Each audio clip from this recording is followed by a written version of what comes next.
Here with us in the studio today is Jason Oppio, co-owner of Al's Rod and Custom. And again, you classic car fans, you'll want to listen to this interview because this is really one of the finest shops, not just in our community, but in our country. And so if you're looking at some restoration that you want to have done, some custom restos and mods, this is a shop we endorse as one that you will be thrilled with supporting. Jason, welcome to the show, and thanks for being here today. Good morning, Mitch. How are you? Fantastic. You just are such a rich part of our community in Hot August Nights. Tell us a little bit about the history of Al's Rod and Custom and where it all started. How did that even occur? Well, way back in the early 80s, my father and I, we were co-owners in a marine shop, and through trading and things like that, we ended up taking partial payment on a boat for a street rod that a fella had, and at the time we had known nothing about that, and my dad was excited about it because of course he had a Model A Ford when he was in high school, so he was pretty excited about that, and we took it in on trade.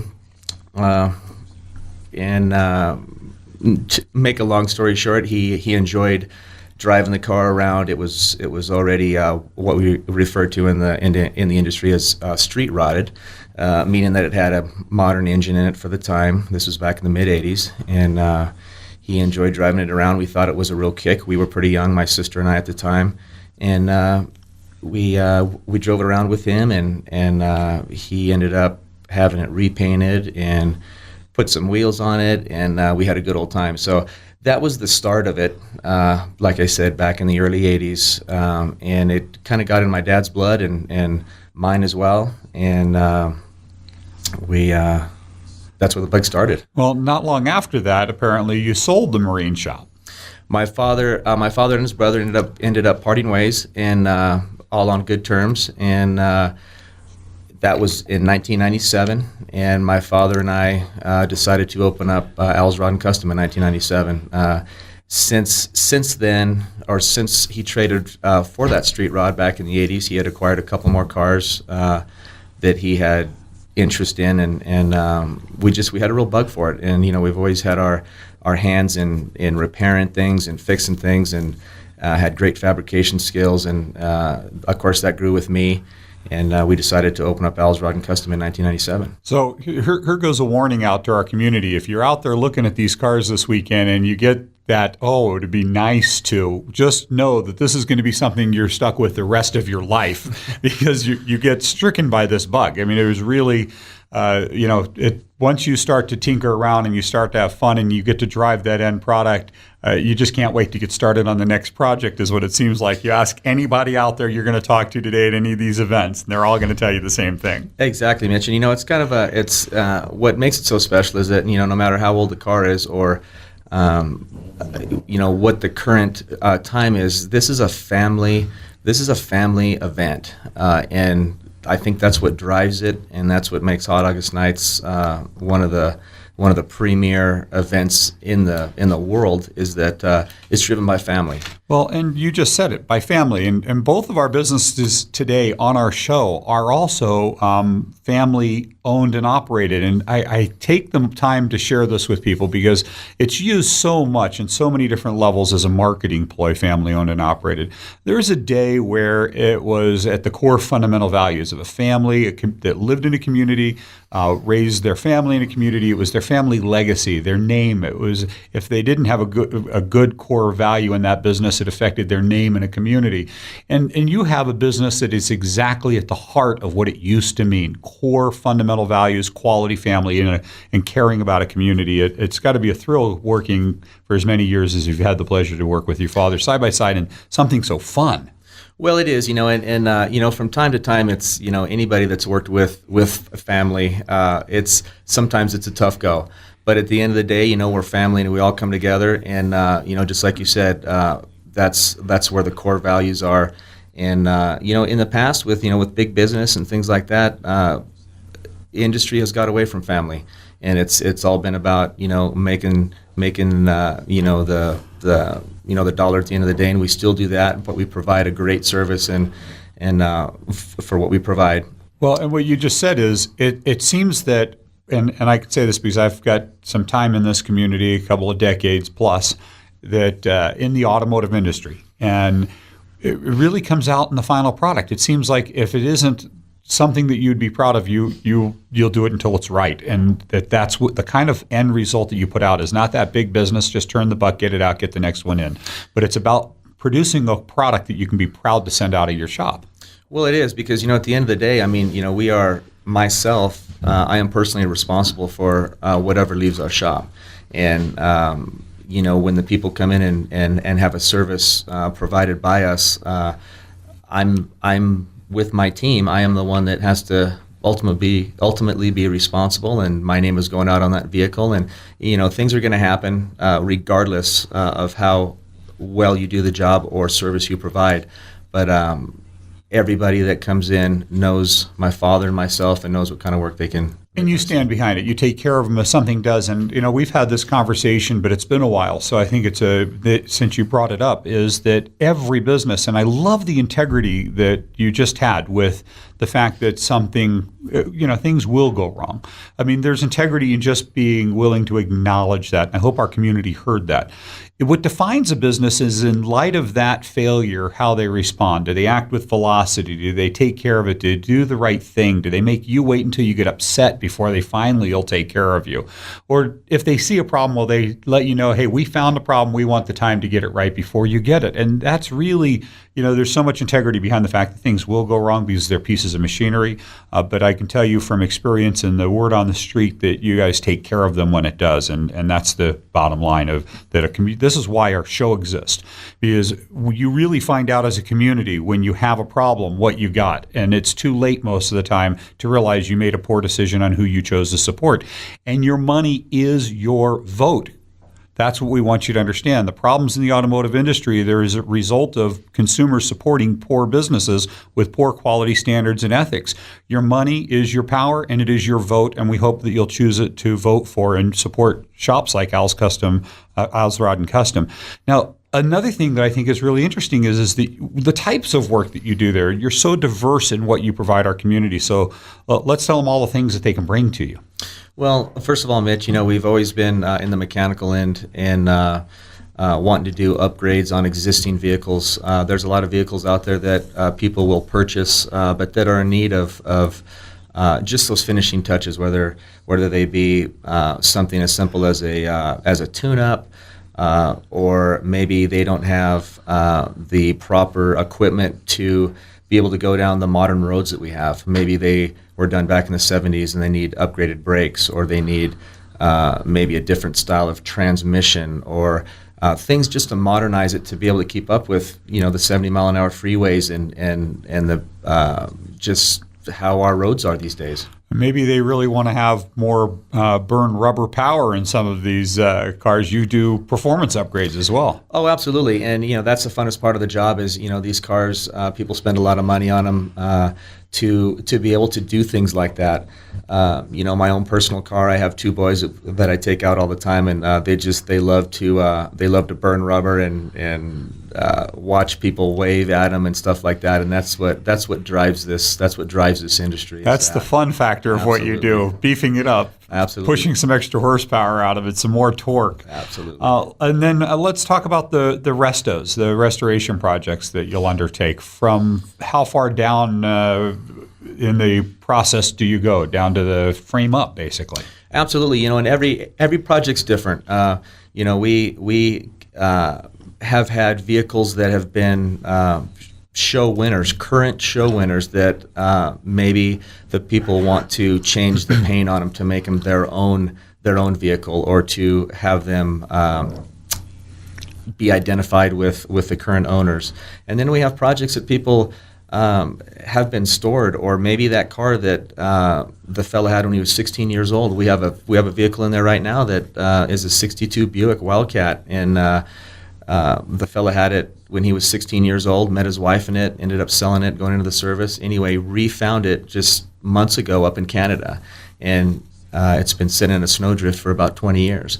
And that vehicle is in very poor shape, but he's excited about doing it, and it's in our shop right now, and he's going to spend a lot of money on it to get that car back, the car that he had when he was 16 years old. Two originals. I mean, one of the things that I think you were just so modest. You've taken some award winners, and if you walk in your shop, I don't know I've ever been in another location with more awards. I hear there's a count of over 250 trophies and awards on your walls. There is, and a lot of those are for local shows. Some of them are for some bigger West Coast shows. I kind of leave that up to my dad. We have built a handful of very amazing cars that he takes out and he showcases that represent our shop, and they do very well out on the circuit. I was surprised in the beginning because he would always come back with a trophy at the end of the weekend, and now if he doesn't, I ask him what happened. But, oh no! But the trophies are one thing. We surely don't do it to win trophies. I love what I do. A lot of it is expressed in the products that come out of our door, and that's and the trophies are recognition for it. Let's not get away from that again. You're being very modest, but the trophies are the representation of other people's opinion of your work and not just ours as a show, it's extraordinary. Custom fabrication is also, if somebody wants to do, like we're talking about modified work, stretching frames or just doing some really bizarre street rod, you can do custom fabrication in your shop as well. Absolutely. We've acquired a lot of tooling and things like that in the past to be able to keep the work in-house, just so we have control over it, whether that's channeling a body so it sits over the frame, or narrowing a frame and pinching the front on it so it runs in line with the body. Widen front ends, narrow rear ends. We do 90% of that in our shop so we can control the quality and the time it takes to perform those services. Well, and part selection, I mentioned the walls full of the awards, but there's a plethora of parts, including complete chassis. Absolutely. We have new bodies and chassis in stock. We're one of the few shops in the Reno Sparks area that you can walk into a showroom and actually pick that part off the wall that maybe you've been looking for or have seen in catalogs, and you can actually put your hands on it and look at it. Well, and for the person right now that's out there looking around town, there's also a completed car on your showroom that's available for sale, I understand, as well. Yeah, there is. There's a beautiful 32 Ford that's been stretched and channeled, and it's a beautiful car. It's black with green candy flames on it, and of course, that car's for sale. I built that car for myself, but it is, everything is for sale. And, I couldn't believe it when I heard it was. And for any of you folks that are listening to our show, I recommend you go by and check this out, because this will show you the type of work that they're capable of. It is extraordinary. It's beautiful, and it's enough to make any car enthusiast mouth water. And you just mentioned the custom paint on that car. You also have a custom paint shop. Oh, we did. We set that up, Mitch, about 8 years ago. Mainly for the simple fact that we were sending our vehicles out and just not getting the quality back on those vehicles that we needed. So we decided to put up a custom paint shop within our facility, and I personally do all the custom paint. And it isn't just custom paint; it's more exotic paints, meaning we spray pearls and we spray candies, which are very exotic and very tedious to make churn out properly, we spray pearls and all kinds of stripes and things like that on these vehicles. And what differentiates a lot of these projects, Mitch, is how creative your shop is, or the painter, or the vision that is applied to your vehicle when you bring it in. Well, and I've seen some of the paintwork that I was mentioning. One of the most beautiful pearl jobs I've ever seen. I was just walking around, and this was not the original color. This was a mod, not a restoration, but a modification car, and just absolutely beautiful pearl. And there's different color pearls that a lot of people really don't realize. There's a standard yellow pearl, and you do that, and the blue pearls. Oh, there's which people are not familiar with unless they're in that industry. There's the full color spectrum of pearls, and you can take any color pearl, whether it be white to gold to magenta, and put it over any color, and it has a different effect with when you do that. With the sunlight reflection Absolutely. on it.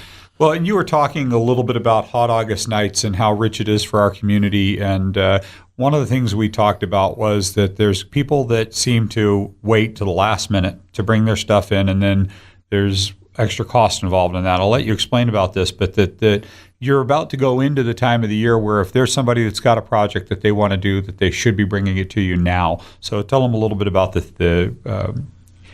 they'll save, what kind of money they'll save. Well, Mitch, we will definitely take a project in at any time of the year, regardless of when that is. But the off season is, of course, when the kids go back to school, and of course, summer starts to wind down and things like that. We can surely do and perform that service in the off season and be able to provide a better price in the off season instead of during the heat of the battle. Well, the problem is if you're at the last minute, a lot of people right now are going to go, oh gosh, I wish they told me this a year ago. They're going to spend more because they're going to be asking for after-hours labor, for an example, or expedited parts that cost more to ship overnight, or that they have to get this one because the other one's not available and it's more expensive. And all of these things, you're just not under the pressure. If they bring it into you now, you have the time and the pace to do it and have it back to them without any stress before the next season. We do, and absolutely, like I say, in any small business and vehicle repair service or exotic paint and stuff like that, if you have the time to do the job properly, it always comes out better, and usually that's in the off season. And real quick here, what's the direction for the future of Al's Rod and Custom? Well, we want to be the leader in exotic paints and finishes, and we're fifth. I'm currently fifth generation in this valley, and I want my name to be right up there with anybody that. It already is. I'll tell you that from this side of the street, you are definitely already there. Scheduled maintenance and repairs for your classics as well. Oh, absolutely. We provide a service. People can get onto a scheduled maintenance either in spring or fall to either put the car away or bring it back out. And how do they get a hold of you at Al's Rod and Custom in Sparks, Nevada? We're in the phone book, of course. We're on. We have a Facebook page. We're open Monday through Friday, 8 to 4:30 every day except Saturday and Sunday. Thanks again for accepting our invitation to be here and be part of our Rich Hot August Night community again. Thank you. I appreciate it, Mitch. Thank you very much.